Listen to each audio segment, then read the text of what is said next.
Hello everyone, कैसे हैं आप सभी। आई होप आप सभी अच्छे होंगे और आपकी पढ़ाई बड़ी चल रही होगी। तो भाई आइए आज का सेशन स्टार्ट करते हैं। तो आज के सेशन में हम कुछ मोस्ट इम्पोर्टेंट सवाल जानेंगे। आइए समझते हैं। तो पहला सवाल हमारा है ये कि अंडर रूट 3/2 प्लस 3 गुणा और अंडर रूट 2/3 बराबर क्या होगा। तो इसको हम डिटेल में सॉल्व करेंगे, आप भी मेरे साथ सॉल्व करना, ठीक है। तो इसको इस तरीक़ा से करेंगे।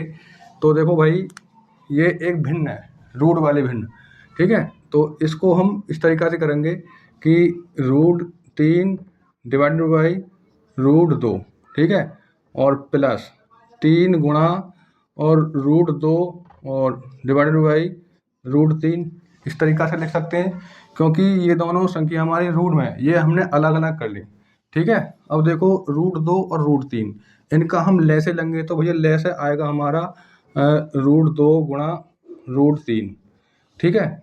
अब यहाँ पर देखो √2 से √2 काटेंगे तो एक बार डिवाइड होगा। अब बचेगी क्या हमारे यहाँ पर √3, और फिर √3 गुणा √3 में करेंगे तो √3 गुणा √3, ठीक है। और प्लस चिन्ह लगा हुआ यहाँ पर तो हम प्लस चिन्ह लगा लेंगे। और देखो हम इस √3 से √3 को काट देंगे, बचेगा क्या हमारे यहाँ पर √2, तो √2 की गुणा हम √2 में करेंगे तो 3 हमारा पहले से ही है, तो 3 गुणा √2 गुणा √2, ठीक है। अब यहाँ पर देखो भैया कि जैसे ही हम √3 की गुणा हम √3 में करेंगे तो हमारा आएगा हमारा 3 यहाँ पर, ठीक है। अब यहाँ पर देखो कि √3 गुणा √3 में करेंगे 3 और प्लस अब 3 गुणा √2 की गुणा √2 में करेंगे, कितना आएगा हमारा 2। जैसे हमने यहाँ पे करा था ये सिमिलरली ऐसे ही हमारे यहाँ पर ये मल्टीप्लाई होगी, ठीक। और डिवाइडेड बाई अब √2 की गुणा हम √3 में करेंगे तो √6 आएगा हमारे यहाँ पर, ठीक है। और 3 और 3 दूनी 6, तो ये 6 आ रहा है यहाँ पर, और प्लस 6 और डिवाइडेड बाई √6, ठीक है। आगे को सॉल्व करते हैं। 6 3 9, तो 9 डिवाइडेड बाई √6, तो यही हमारा राइट आंसर होगा। आई थिंक आपको ये समझ में आ गया होगा। तो अब हम बढ़ते हैं अपने अगले सवाल की तरफ, ठीक है। सवाल हमारा ये है कि 500 के 30% का 2/4 का 56/25 बराबर क्या होगा। ऐसे एग्जाम में सवाल आ जाते हैं, तो आप भी मेरे साथ सॉल्व करना, ठीक है। आइए समझते हैं। तो जब भी के का ऐसे मतलब शब्द आ जाएं तो इनका मतलब होता है ऐसी स्थिति में गुणा का। अब यहाँ पर देखो ये 500 के का मतलब होता है गुणा, और 30% हटाने के लिए हम डिवाइड 100 कर देते हैं, ठीक है। और का मतलब गुणा, और 2/4 और गुणा 56/25। अब देखो इन संख्याओं को हम डिवाइड कर लेंगे, और डिवाइड करने के बाद हमारा आंसर आ जाएगा। तो देखो 2 जीरो से 2 जीरो कट गई हैं, ठीक है। और 2 एकम 2 और 2 दूनी 4। अब देखो 5 से डिवाइड करेंगे 25 को, तो 5 पंजे 25, ठीक है। और 5 6 30, ठीक है। और 2 से डिवाइड करेंगे 56 को, तो 2 दूनी 4 और 2 अट्ठे 16। अब बिना कटी वाली संख्या उनको हम दूसरी लाइन में उतार लेते हैं। तो 6 गुणा 28 इनकी हम मल्टीप्लाई कर देते हैं, ठीक है। तो 6 अट्ठे 48 का 8 और कैरी 4, तो 6 दूनी 12, 12 और 4 16, ठीक है। तो 168 हमारा राइट आंसर हो गया। ठीक है, इस तरीक़ा से एग्जाम में सवाल आ जाते हैं, तो आप इस तरीक़ा से आप डिटेल में सॉल्व कर सकते हो। ठीक है,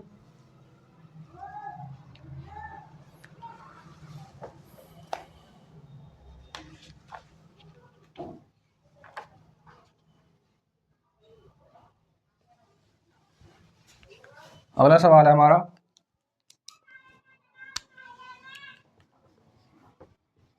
80% बराबर क्या होगा? बताना भाई, क्या होगा? तो देखो भैया, इसको भी हम सॉल्व कर लेते हैं। मैंने आपको बताया कि जब भी मतलब परसेंट का चिन्ह आ जाए तो उसका मतलब होता है 100। ठीक है, तो अब जैसे ये है कि 80%, तो परसेंट हटाने के लिए हम डिवाइड हम 100 कर देते हैं। ठीक है, तो डिवाइडेड बाई 100। ठीक, अब इसका हम सरलतम रूप बनाएंगे। सरलतम रूप तो आप जानते होंगे कि जब किसी संख्या को हम डिवाइड करके लाते हैं, जो छोटा से छोटा रूप होता है उसे हम सरलतम रूप बोलते हैं। आई थिंक आपको समझ में आ गया होगा। तो देखो भाई, अब इसको हम 20 से काटते हैं, तो 20 चौक 80 और 20 पंजे 100। ठीक है, तो 4/5 इसका राइट आंसर हो गया। ठीक है, अगले सवाल की तरफ बढ़ते हैं। अगला सवाल है हमारा कि किस संख्या का 5% 16 है? इसको सॉल्व करना भाई।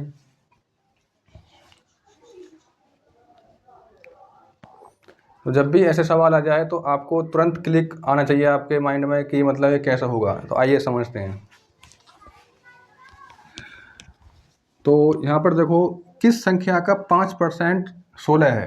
तो यहाँ पर ये इस तरह, ठीक है, माना संख्या x है।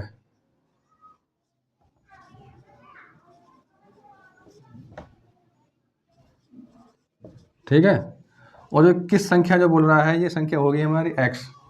अब x का मतलब होता है गुणा, तो x गुणा 5% हटाने के लिए डिवाइडेड बाई 100 और बराबर 16। ठीक है, अब यहाँ पर देखो भैया, अब हम 5 से 100 को काट लेते हैं, तो 20 पंजे 100। ठीक है, तो x/20 और बराबर 16। जब भी मतलब ऐसा मतलब यहाँ पर सवाल आ जाए तो हम क्रॉस मल्टीप्लाई कर देते हैं। देखो, यहाँ पर समझने के लिए हम 1 मान लेते हैं और क्रॉस मल्टीप्लाई कर देते हैं, तो x गुणा 1 में कराएंगे x और बराबर 20 की गुणा हम 16 में कराएंगे, तो 16 दूनी 32 और ये हमारी 0 यहाँ पर आ जाएगी। तो x का मान कितना आ गया हमारा? 320 आ गया। जो ये कह रहा है किस संख्या का 5% 16 है, तो वो संख्या कितनी निकल के आएगी हमारी संख्या का मान? वो संख्या का मान निकल के आएगा हमारा 320। तो यही इसका राइट आंसर होगा। ठीक है, जब भी ऐसे सवाल आ जाएं तो आपको ज़्यादा टाइम में नहीं करना, बस आप कम समय में इन सवालों को इस तरीक़ा से कर सकते हो। ठीक है, मैंने तो आपको यहाँ पर समझाने के लिए यहाँ पर बता दिया। और बस जब जैसे ही आपको मतलब एग्ज़ाम में ऐसा सवाल आ जाए तो इस तरीक़ा का मतलब लिखने की ज़रूरत नहीं है। बस आप ये समझो कि मतलब यहाँ पर क्या माना जाएगा, तो बस डायरेक्ट उस मान को मानकर और बस आप कैलकुलेशन कर दो, तो आपका आंसर निकल के आ जाएगा। ठीक है, तो मैं इनको इरेज कर रहा हूँ, और आपने नोट नहीं किए तो आप इनको नोट कर सकते हो। ठीक है, तो मैं आशा करता हूँ सवाल आपके समझ आ रहे होंगे।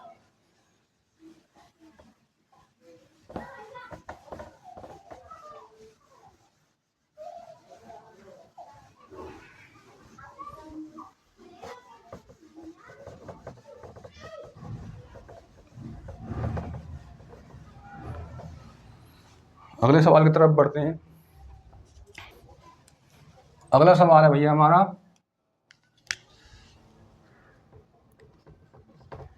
कि 1 रुपया का 20% बराबर क्या होगा? करना भैया इसको सॉल्व। और जितने भी साथी हमारे चैनल पर हैं प्लीज़ चैनल को सब्सक्राइब कर लीजिए, और जितने भी आपके साथ पढ़ रहे हैं उनके पास भी शेयर कर दीजिए, ताकि वो भी इस वीडियो को देख सकें और कुछ सीख सकें। ठीक है, और वीडियो को भी लाइक कर दीजिए। तो जब भी ऐसा सवाल आ जाए तो इसको हम कैसे डिटेल में सॉल्व करेंगे, आइए समझते हैं।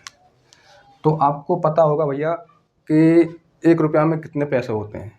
तो 1 रुपया में हमारे 100 पैसे होते हैं। ठीक है, तो हम रुपया के हम पैसा बना लेते हैं, जैसे कि 1 रुपया में 100 पैसे हुए हैं। 1 रुपया में हमारे 100 पैसे हुए हैं, तो 100 गुणा और परसेंट हटाने के लिए डिवाइडेड बाई हम 100 लिखते हैं। ठीक है, तो 20/100 और 20% की फ्रैक्शन वैल्यू होती है 1/5। ठीक है, मैं डायरेक्ट नहीं कर रहा हूँ, मैं आपको प्रॉपर तरीका से बता रहा हूँ। ठीक है, नहीं तो मैं इसको शॉर्ट बना सकता था। तो 20 एकम 20 और 20 पंजे 100। ठीक है, और 5 से इसको डिवाइड करेंगे तो 20 पंजे 100, 20 एकम 20, तो ये कितने हो गए हमारे 20 पैसे हो गए। ठीक है, तो यही हमारा राइट आंसर होगा। इस तरीक़ा से आप अपने सवाल को कर सकते हो।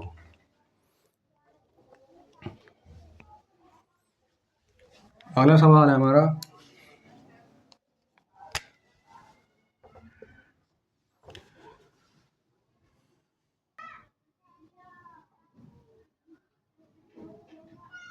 दो की घात x और बराबर 64 है, तो x बराबर क्या। बनाइए भैया, इसको सॉल्व करिए, इसको करना भाई, इसको सॉल्व।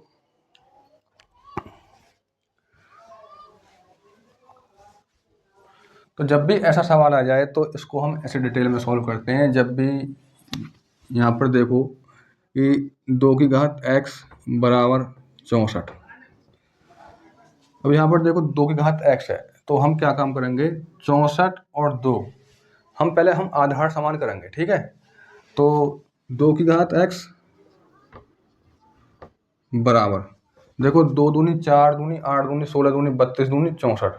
ठीक है, तो यहाँ पर देखो मैं यहाँ पर विस्तार तरीका समझाऊंगा कि 2 गुणा 2 गुणा 2 गुणा 2, 2 दूनी 4 दूनी 8 दूनी 16, 16 दूनी 32, 32 दूनी 64। तो 2 की देखो कितनी बार गुणा हो रही है, 1 2 3 4 5 6, तो हम 2 की घात यहाँ पर 6 लिख देंगे। और जैसे ही 2 की घात 6 है, यहाँ पर 2 की गुणा हम 6 बार करेंगे जैसे हमने यहाँ पर किया, तो 64 आएगा। तो 2 की घात 6 और 64 ये एक दूसरे के पूरक हैं, इन दोनों में कोई भी अंतर नहीं है। बस ये है कि ये 64 को हमने एक घात के रूप में बना लिया और इनमें कोई अंतर नहीं है। जब हमारे आधार समान हो जाते हैं ना भैया, तो हम घातों की तुलना कर देते हैं। तो घातों की तुलना करने पर जो हमारा मान निकल के आएगा x का, वही हमारा राइट आंसर होगा। तो घातों की तुलना करने पर तो x बराबर 6 इसका राइट आंसर होगा। ठीक है, तो जब भी आप एग्जाम में अपने सवाल को सॉल्व करें, बस आपको मन में याद होना चाहिए कि यहाँ पर हम घातों की तुलना करेंगे, लेकिन वो वहाँ पर लिखने की ज़रूरत नहीं है। ठीक है, बस आपको क्या है कि हमें आधार समान करने होते हैं। ठीक है, अब बढ़ते हैं हम अपने अगले सवाल की तरफ। तो भाई थोड़ी सी बैकग्राउंड नॉइस आ सकती है, तो इसको इग्नोर करना, और बढ़ते हैं हम अपने अगले सवाल पर।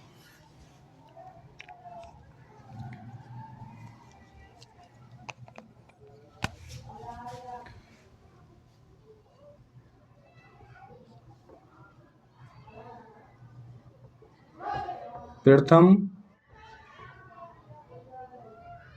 3 अभाज्य संख्या का योग क्या होगा।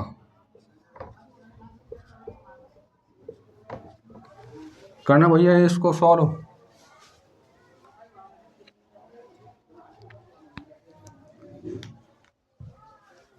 आइए इसको सॉल्व करते हैं।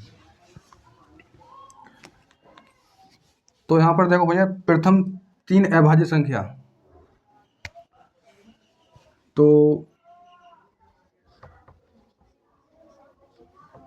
देखो, सबसे छोटी हमारी अभाज्य संख्या हो गई 2, ठीक है, और दूसरी संख्या हो गई हमारी 3, और तीसरी हमारी संख्या अभाज्य हो गई 5, ठीक है।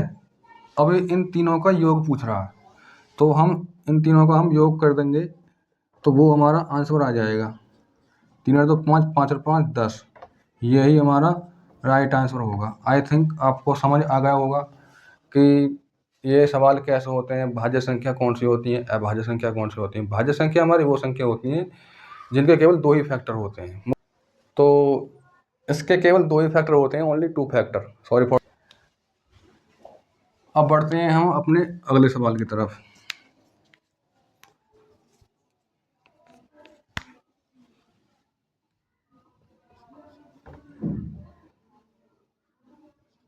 पाँच की घात 0 और प्लस 5 की घात 1 प्लस 5 की घात 2 बराबर क्या। देखो भैया, जब भी किसी भी बड़ी से बड़ी संख्या की घात 0 हो तो उसका मान हमेशा 1 होता है, ठीक है। और मैंने इसका प्रूफ पिछली क्लास में मैंने बता रखा है, अगर आपने वो क्लास नहीं देखी हो तो उस क्लास को देख सकते हो। वर्ग और वर्गमूल से संबंधित क्लास मैंने, आपने वो नहीं देखी हो तो उस क्लास को देख सकते हो। इसको सॉल्व करते हैं, तो 5 की घात 0 1, और 5 की घात 1 5, और 5 की घात 2 तो 5 पंजे 25, और इनको हम जोड़ देंगे तो जोड़ने पर आएगा हमारा यहाँ पर 31। यही हमारा फाइनल आंसर होगा। आई थिंक आपको सवाल समझ में आ गया होगा। तो भाई, आज की क्लास को हम यहीं पर एंड करते हैं, मिलते हैं अगली क्लास में। धन्यवाद, थैंक्स फॉर वॉचिंग।